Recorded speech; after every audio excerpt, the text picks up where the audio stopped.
Bismillahirrahmanirrahim. Assalamualaikum warahmatullahi wabarakatuh. Alhamdulillahirabbil alamin. Wassalatu wassalamu ala asrafil anbiya'i wal mursalin wa ala alihi wa ashabihi wa man tabi'ahum bi ihsan ila yaumiddin, amma ba'd.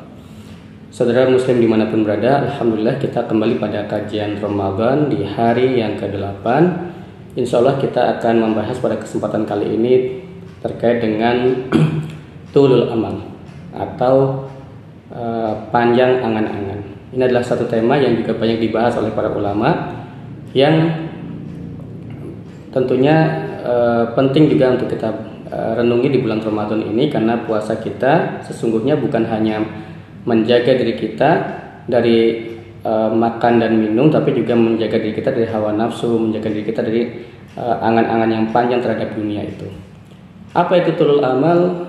Ya, dia adalah suatu kondisi ketika manusia itu merasa bahwa hidupnya itu lama di dunia. Karena dia merasa hidupnya lama, maka dia juga kemudian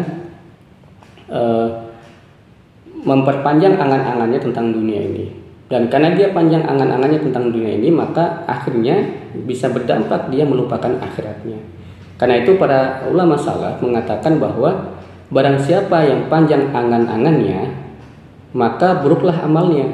Karena ketika dia memperpanjang angan-angannya, dia lupa dengan akhiratnya, sehingga dia akan tidak tergerak untuk melakukan amal-amal untuk akhiratnya. Dan itulah dampak yang akan hadir, yang akan muncul dari kondisi ketika kita memiliki angan-angan yang panjang tentang dunia ini. Nah, karena kita akan selalu menunda-nunda amal akhirat, ya, ujung-ujungnya kita nggak melakukan amal akhirat, gitu. Sibuk dengan kehidupan dunia, sibuk dengan kehidupan dunia ini, gitu. Karena merasa hidup kita akan lama dunia ini. Nah, seperti biasanya kita akan mencoba merenungi juga apa yang Allah firmankan dalam Al-Quran, ya. Yang terkait dengan tema ini kita bisa membaca surat Al-Mu'minun, surat Al-Mu'minun ayat 99, ya. Allah berfirman di situ,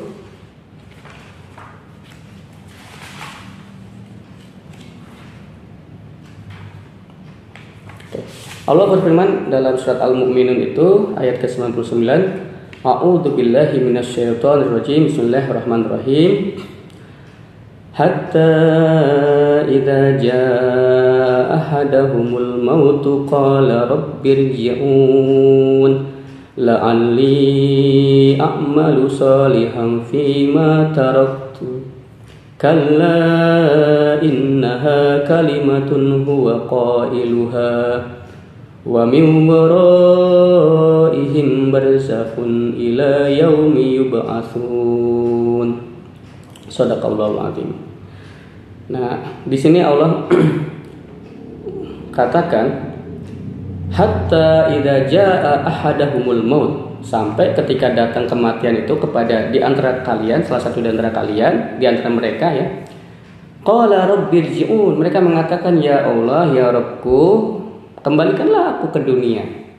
La'alli a'malu shalihan fima taraktu, ya, niscaya aku akan mengerjakan amal-amal soleh yang telah aku tinggalkan. Tapi apa jawaban Allah? Kalla, sekali-kali tidak. Innaha kalimatun huwa qailuha, sesungguhnya itu hanya kalimat alasan yang dikatakan oleh orang itu, hanya beralasan saja. Wa min waraihim barzakhun ila yaumi yub'atsun, ya. Dan di belakang mereka itu sudah terbentang alam barzakh sampai hari kebangkitan nanti. Alam barzakh adalah alam setelah kematian sampai hari kebangkitan nanti. Jadi tidak mungkin dikembalikan ke dunia. Pertama tidak mungkin dikembalikan ke dunia, dia sudah berhadapan dengan alam barzakh. Yang kedua, alasan itu pun juga tidak diyakini, karena itu hanya alasan-alasan yang dibikin-bikin. Toh selama ini juga dia tidak beramal di dunia ini. Nah, saudara muslim dimanapun berada, ayat ini ya, ini tentunya mengingatkan kita, ya, jangan sampai kemudian kita menyesal di akhirat nanti. Jangan sampai kemudian, ya, kita tidak memanfaatkan kehidupan dunia ini untuk mempersiapkan bekal di akhirat nanti. Dalam sebuah hadis ya, ada juga sabda Rasulullah yang mungkin layak pula untuk kita renungkan. Rasulullah bersabda, al-kayyisu man dana nafsahu wa amila lima ba'dal maut. Orang yang cerdas itu adalah orang yang mempersiapkan dirinya dan beramal, melakukan amal-amal untuk kehidupan dia setelah kematian. Itu orang cerdas. Wal ajiz man atba'a nafsahu hawaha wa tamanna 'alallahil amani. Dan orang yang hina, orang yang lemah, orang yang rendah, itu adalah orang yang dia mengikuti hawa nafsunya dan kemudian dia memperbanyak angan-angannya tentang dunia ini. Nah, jadi di sini Rasulullah membuat perumpamaan yang sangat menarik ya, membedakan orang cerdas dan orang tidak cerdas. Jadi kalau orang cerdas itu dia tahu bahwa akan ada kehidupan setelah kematian, karena itu kemudian dia mempersiapkan dirinya untuk kehidupan setelah kematian. Jadi akan sangat aneh kalau kita tahu bahwa kita akan dimatikan, bahwa setelah mati akan ada hari pengadilan, ada kehidupan setelah kematian, ada hari pembalasan setelah kematian. Namun kita tidak mempersiapkan untuk itu, maka sesungguhnya kita bukanlah orang yang cerdas. Kemudian dalam kitab Nashaihuddin ya, Syekh Abdullah Alawi Al-Haddad itu mengatakan bahwa jika kalian melihat ajal dan perjalanannya, maka kalian akan membenci angan-angan dan tipuannya. Jadi kalau kita tahu ajal itu pasti akan datang, cuma kan masalahnya kita nggak mengetahui ajal sudah sampai mana nih gitu. Kalau kita tahu ajal kita itu, perjalanannya ajal itu, kita tahu sudah sampai sini, maka kita akan membenci angan-angan. Kita akan fokus untuk mempersiapkan ketemu dengan ajal itu. Masalahnya ya kita nggak mengetahui ya perjalanan ajal itu. Nah, kemudian beliau juga mengatakan berapa banyak orang yang mengawali hari ya, namun tidak dapat menyempurnakan hari itu, tidak bisa menyelesaikannya. Ada orang pagi dia masih hidup, tapi belum sampai terbenam matahari sudah meninggal, nggak bisa menyelesaikan sehari itu. Ya. Dan berapa banyak orang yang mengharapkan hari esok ya, namun tidak menemukannya. Ya, ada yang malamnya dia berharap, oh besok saya mau ketemu ini, oh besok saya akan melakukan ini, oh saya besok mau ke sini dan sebagainya. Tapi rupanya belum terbit matahari dia sudah meninggal, sudah ketemu dengan ajalnya. Artinya kesadaran ini harus kita miliki dalam diri kita bahwa kita tidak pernah tahu ajal itu kapan datang, maka persiapkan saja gitu. Persiapkannya gitu. Sehingga kita boleh berangan-angan tentang dunia ini, membuat perencanaan, tetapi jangan terlalu panjang angan-angan kita. Sehingga sampai kita sibuk dengan angan-angan itu dan kemudian melupakan persiapan untuk kematian kita. Nah, beliau juga mengatakan bisa saja ya, ada orang yang tertawa terbahak-bahak, padahal dia tidak tahu kalau kain kafannya itu sedang disiapkan di tukang kain gitu. Nah, itulah perenungan yang dihadirkan pada kita untuk kemudian ya kita menyadari betul, oh ternyata akhirnya kita akan ketemu pada ajal gitu. Dan karena kita nggak tahu ajal itu sudah sampai mana, suatu waktu bisa saja datang, maka ya tentunya sebagai orang yang cerdas kita akan lebih mempersiapkan diri kita ketemu dengan ajal itu dibandingkan kemudian kita memperpanjang angan-angan untuk sesuatu yang tidak pasti juga. Belum pasti besok kita masih hidup, belum pasti nanti malam kita masih hidup, kan begitu.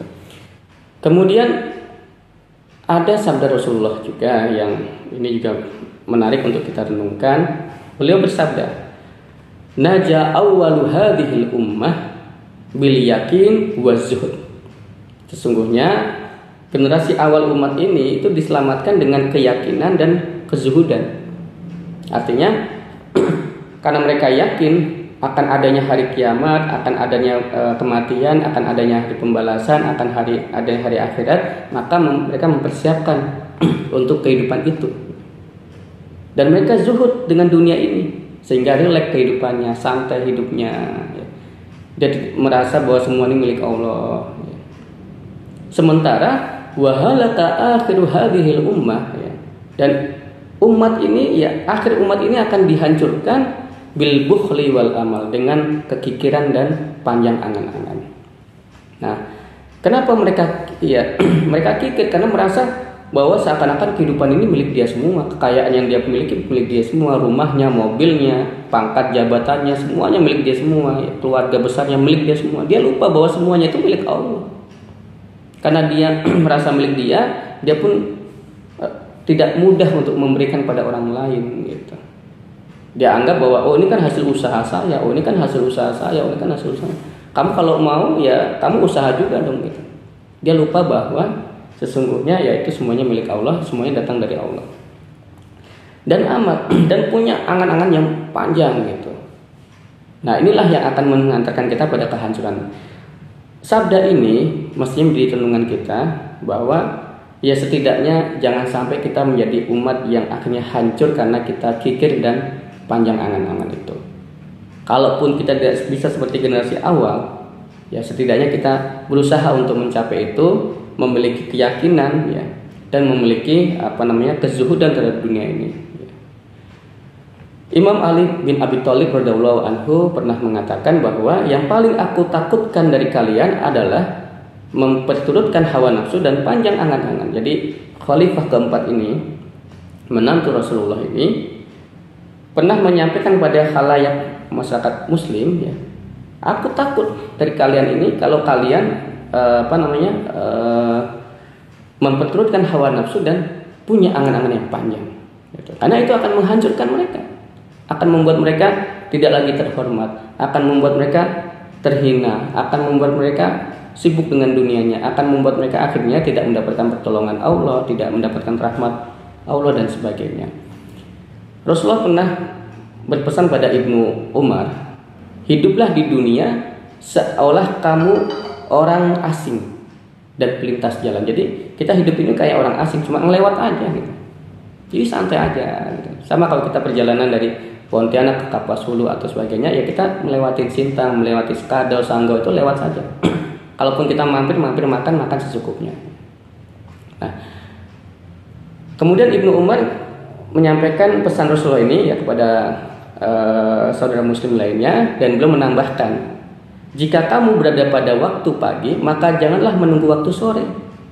Dan jika kamu berada pada waktu sore, maka jangan pula menunggu waktu pagi. Jadi kalau ada yang bisa kita kerjakan pagi hari, kita selesaikan di pagi hari, jangan nunggu sore. Karena belum tentu kita ketemu sore. Begitu pula sebaliknya. Nah, kemudian beliau mengatakan, ambillah persiapan dalam hidupmu untuk kematianmu dan dalam kesehatanmu untuk sakitmu. Jadi kita mestinya ya selalu berpikir untuk mempersiapkan kematian. Dan juga mumpung kita masih sehat, kita perbanyak amal gitu. Rutinkan amal. Karena kalau kita sudah sakit, kita nggak bisa beramal. Tapi kalau di masa sehatnya kita banyak amal, kita rutin beramal, ketika masa sakit kita tidak bisa mengerjakan itu, insya Allah kita tetap akan mendapatkan pahala amal-amal yang memang sudah rutin kita lakukan di masa sehat itu. Nah, inilah yang mudah-mudahan menjadi renungan kita di bulan Ramadan ini. Memang pada akhirnya kehidupan masyarakat kita ini, umat Islam ini akan terkelompokkan pada 3 kelompok. Ada as-sabiqun, mereka yang bersegera untuk menuju kebaikan, seruan, amal-amal begitu ya. Dan itu tentu yang terdepan adalah Rasulullah dan para sahabatnya. Kita ya mungkin tidak bisa sampai ke situ juga. Kemudian ada kelompok kedua yang disebut al-muqtasidun, mereka yang pertengahan. Mereka masih punya angan-angan di dunia ini, tetapi juga angan-angan itu tidak mengalahkan semangat mereka untuk mengejar akhiratnya. Tapi ada juga kelompok ketiga yang tertipu ya, mereka udah sibuk dengan dunianya, mereka udah larut dengan dunianya, panjang angan-angannya. Oh, saya mau bisnis ini, setelah ini saya mau melakukan ini, setelah ini saya punya jabatan ini, mau melakukan ini dan sebagainya, sibuk dengan angan-angannya sehingga dia lupa dengan akhiratnya. Mudah-mudahan tentu kita tidak termasuk yang kelompok ketiga. Seminimalnya kita termasuk yang pertengahan ya. Mungkin memang ada ruang-ruang kehidupan yang masih kita geluti, kita cintai, tetapi tidak mengalahkan atau membatasi kita untuk juga mempersiapkan kematian kita. Wallahu a'lam bishawab. Mudah-mudahan ini bermanfaat dan kita tuntaskan Ramadan ini untuk melatih diri kita agar bisa juga menahan angan-angan. Kalau kita hari-hari kita menahan makan, minum, ya kita juga mestinya bisa menahan angan-angan. Cukupkan angan-angan kita pada hal-hal yang tidak terlalu panjang, karena kita juga belum tentu sampai ke situ. Ya. Wabillahi taufiq wal hidayah. Wassalamualaikum warahmatullahi wabarakatuh.